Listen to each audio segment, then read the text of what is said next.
এই দেখো মা আজ আলতা পড়ছে, কেন বলো তো? আজ কি একটা পুজো আছে সেই জন্য।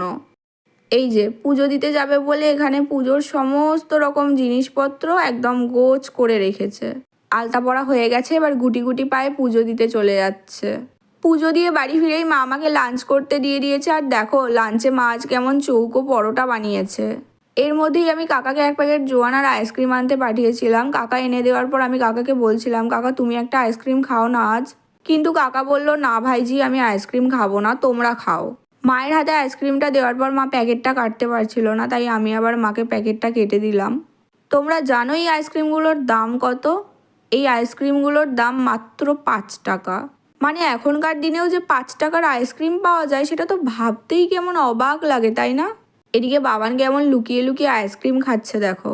একটা আইসক্রিম ওর অলরেডি খাওয়া হয়ে গেছে, এই যে আবার একটা খাচ্ছে। তোমরা একটা জিনিস লক্ষ্য করেছো, একই প্যাকেট থেকে কিন্তু দুরকম শেপের আইসক্রিম বেরিয়েছে। এদিকে প্রায় 2 দিন হয়ে গেছে গাছগুলোয় জল দেওয়া হয়নি, তাই আজ আইসক্রিম খেয়ে গাছগুলোয় জল দিতে চলে এসেছি। এই গাছটাতে আজ আবার একটা গোলাপ ফুটেছে, আর এই গাছটাতে দেখো একটা কুঁড়ি এসেছে।